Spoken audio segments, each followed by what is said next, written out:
ilmu agama akan mengawasi kita. Sebelum makan, sebelum minum, sebelum berteman, sebelum mencari pendapatan, maka ilmu agama akan berbicara dengan kita. Ini boleh atau ini tidak boleh. Oleh karena itu, ulama mengatakan kita lebih butuh terhadap ilmu agama ini daripada makanan pada saat sangat lapar, air pada saat sangat dahaga, dan juga tempat tidur pada saat kita sangat capek. Ghazwa TV, media dakwah masa kini. Innal hamdalillah nahmaduhu ta'ala wa nasta'inuhu wa nastaghfiruhu wa natubu ilayh wa na'udzu billahi min shururi anfusina wa min sayyiati a'malina. May yahdihillahu fala mudilla lahu wa may yudlil fala hadiya lahu. Ashhadu an la ilaha illallah wahdahu la syarika lahu wa ashhadu anna Muhammadan 'abduhu wa rasuluhu la nabiyya wa la rasula ba'dahu.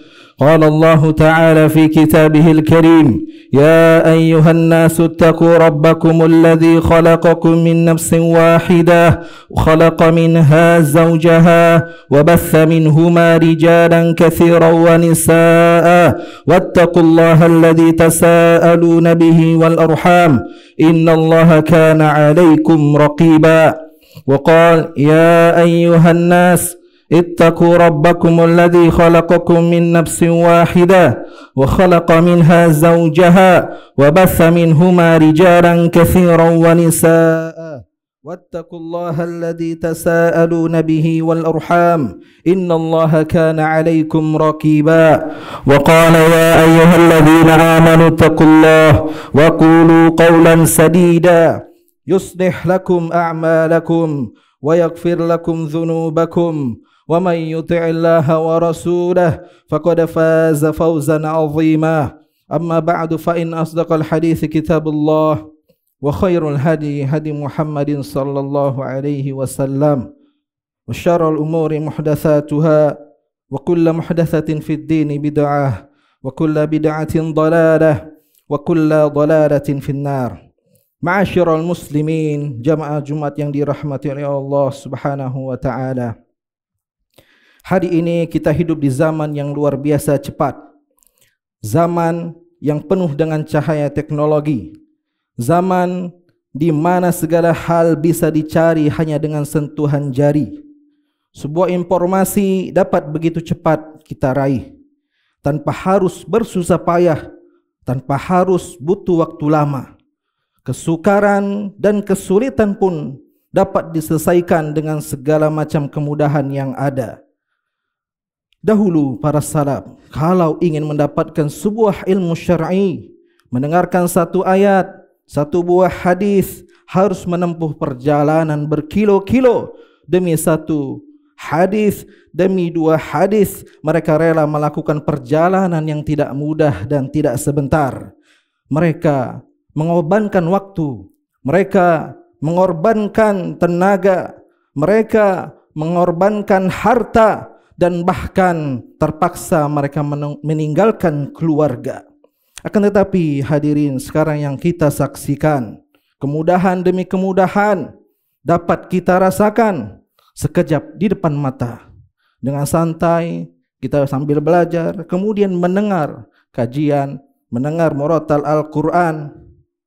Kan tetapi kemudahan demi kemudahan itu menjadikan saat dalam, yaitu kemalasan. Hadirin dimuliakan Allah Subhanahu wa taala. Kita saksikan juga segelintir orang yang masih berkeluh kesah, yang masih tak sempat meluangkan waktunya. Tidak ada waktu luang yang bisa dia gunakan untuk belajar. Tidak ada waktu untuk sekedar tilawah dan menghafalkan Al-Quran. Lihatlah bagaimana para hadirin jamaah yang dimuliakan oleh Allah Subhanahu wa taala. Jabir bin Abdullah, seorang sahabat yang mempelajari hadis langsung dari Nabi sallallahu alaihi wasallam. Dia belajar kepada sahabat-sahabat lainnya, kepada Abu Bakar, Umar, Ali bin Abi Thalib dan yang lainnya. Kemudian Jabir bin Abdullah juga memiliki halaqah-halaqah, majelis-majelis ta'lim yang di mana dia mengajar dengan istiqamah. Jabir bin Abdullah memiliki halaqah-halaqah yang di mana ia memiliki murid dari kalangan tabi'in, Sa'id bin Musayyib, kemudian Mujahid dan Atha bin Abi Rabah dan yang selainnya. Hadirin yang dimuliakan oleh Allah Subhanahu wa taala, kita ketahui Jabir bin Abdullah adalah seorang perawi hadis yang termasuk dari posisi 6 terbesar dari 7 seorang sahabat, dari 7 orang sahabat yang mana dia dapat meriwayatkan 1540 hadis. Inilah Jabir bin Abdullah.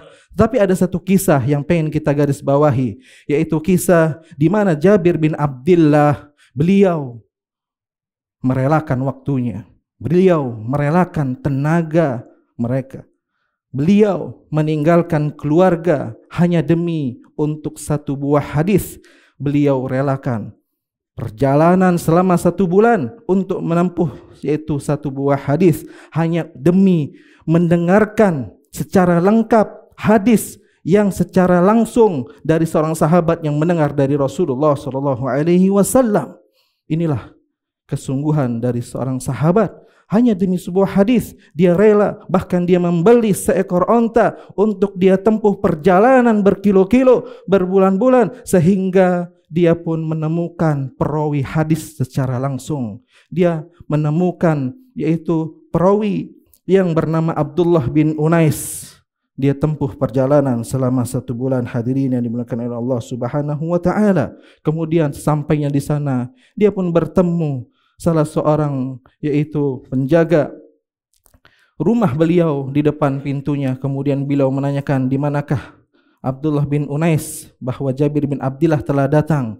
Maka ketika itu disampaikanlah kepada yaitu penjaga pintu rumahnya kepada Abdullah bin Unais bahwa Jabir bin Abdullah telah datang. Maka dia pun bergegas untuk menemui Jabir bin Abdullah. Dia pun akhirnya merangkulnya, dan begitu pun sebaliknya, Jabir bin Abdullah pun merangkulnya. Inilah adab seorang guru dan adab seorang murid kepada sesamanya. Hadirin yang dimuliakan Allah Subhanahu wa taala. Kemudian dia pun mendengar langsung hadis dari Nabi SAW melalui Abdullah bin Unais. Begitu juga hadirin, kita bisa saksikan dan kita bisa lihat bagaimana Abu Abdurrahman As-Sulami, seorang tabi'in, dia belajar bertahun-tahun, bahkan ia belajar tidak terpaku dan terpacu hanya pada satu orang guru, tetapi dia belajar dari beberapa sahabat, Utsman, Abdullah bin Mas'ud dan selainnya. Dan sesampainya di situ hadirin, dia tidak hanya untuk membatasi diri ilmu yang sampai kepadanya, tetapi dia bagaimana menghiaskan ilmu yang ada padanya, dia amalkan kemudian dia ajarkan.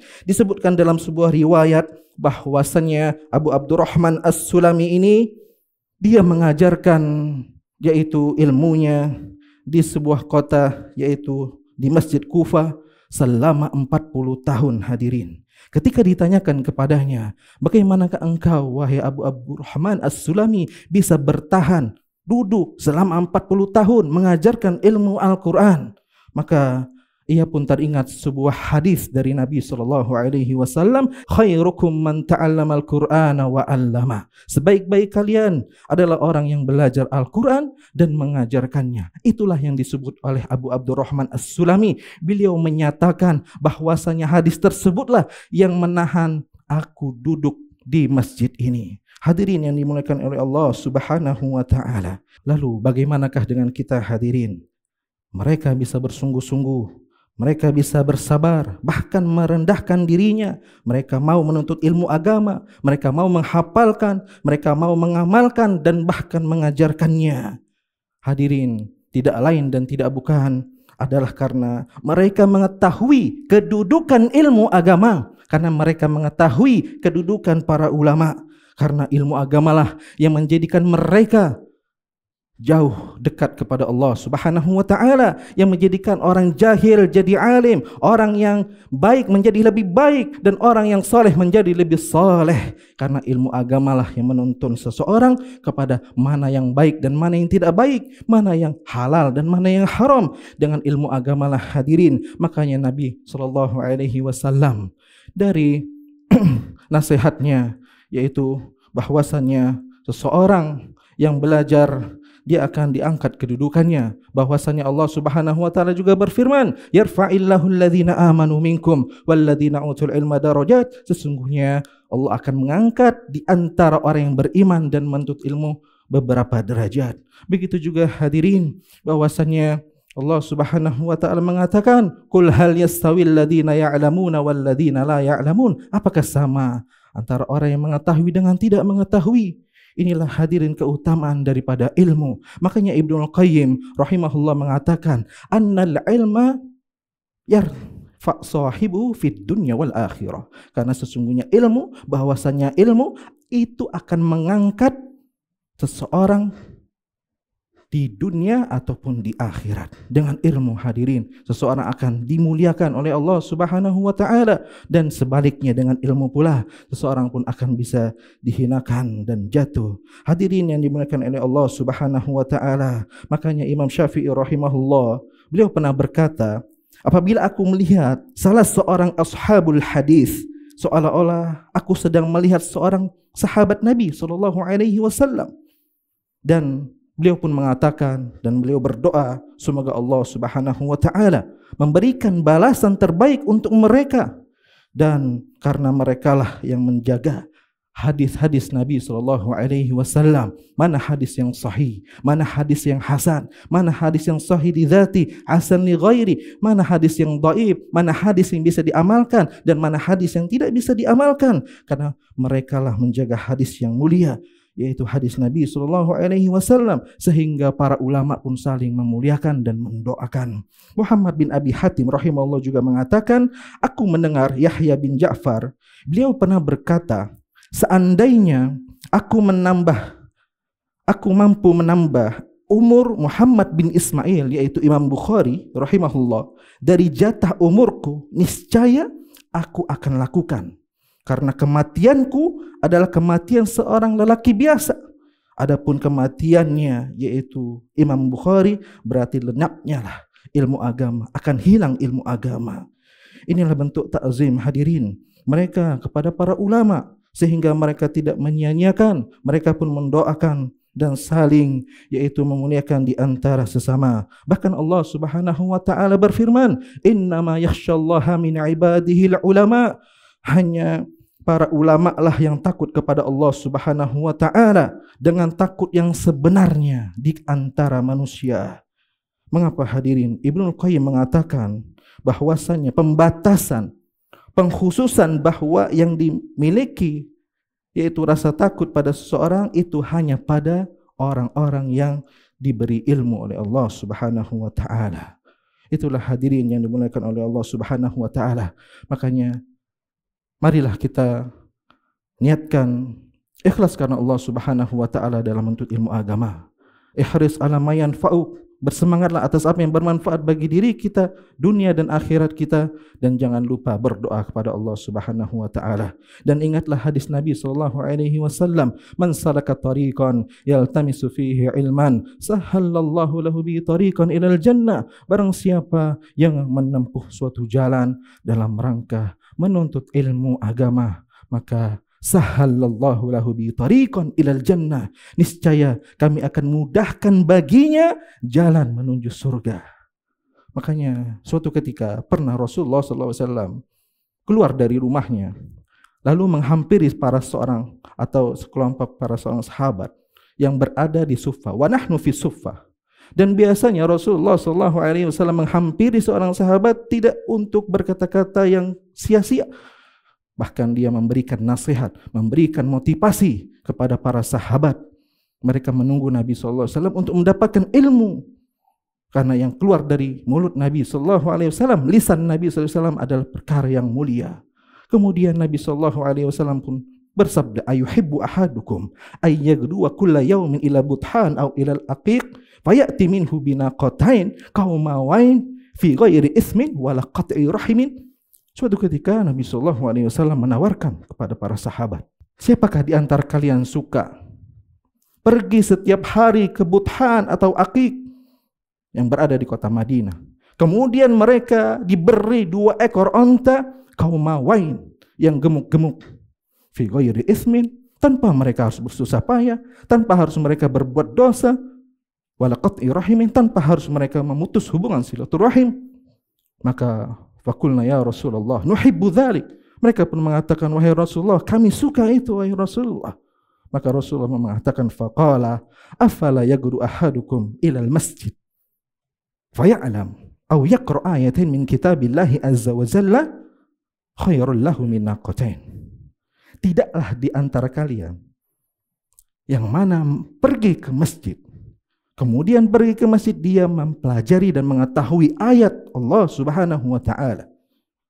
Aw yaqra ayatain, atau dia pun membaca Al-Qur'an, 2 ayat dari Al-Qur'anul Karim, itu lebih baik daripada 2 ekor unta. Wa salas khairul lahu min salas, dan 3 ayat yang dia pelajari, yang dia hafalkan, dia amalkan dan dia paham, itu lebih baik daripada 3 ekor unta. Wa arba khairul lahu min arba, dan 4 ayat yang dia pelajari itu lebih baik daripada 4 ekor unta. Wa min a'dadihinna minal ibil, dan seterusnya. Itulah keutamaan dan kemudian sekaligus motivasi Nabi SAW kepada kita agar senantiasa memuliakan ilmu dan menjaga ilmu tersebut, kemudian diamalkan dan diajarkan. Aqulu qawli hadza wa astaghfirullah li wa lakum wa lisairil muslimin wal muslimin kulli dzunubin wa khati'ah fastaghfiruh innahu huwal ghafurur rahim. Alhamdulillah hamdan katsiran thayyiban mubarakan fih kama yuhibbu rabbuna wa yarda. Asyhadu an la ilaha illallah wahdahu la syarika lah wa asyhadu anna Muhammadan abduhu wa rasuluhu la nabiyya wa la rasula ba'dah. Di dalam perkembangan teknologi yang kita dapati, perkembangan zaman, kemudahan demi kemudahan yang kita dapatkan, dalam satu sisi kita mendapatkan kemudahan demi kemudahan yang sulit menjadi mudah, tapi dalam waktu yang sama ini adalah tanggung jawab besar dan akan dipertanggungjawabkan oleh Allah Subhanahu wa taala. Makanya Allah Subhanahu wa taala berfirman, ya'lamuna zahiran minal hayati dunya. Mereka banyak mengetahui tentang perkara dunia, urusan dunia, tetapi mereka lalai dalam keadaan akhiratnya, dalam masalah akhiratnya.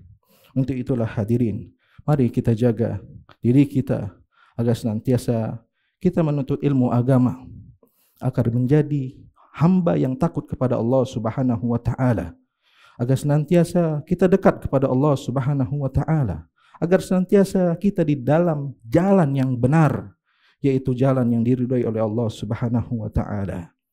Makanya hadirin, ini nasihat khutbah yang singkat, semoga bermanfaat dan semoga Allah Subhanahu wa taala memberikan taufik pada ilmu dan hati kita agar senantiasa kita mudah menggerakkan langkah kita menuju pada jalan yang diridhai oleh Allah Subhanahu wa taala agar kita selamat di dunia maupun kelak di akhirat.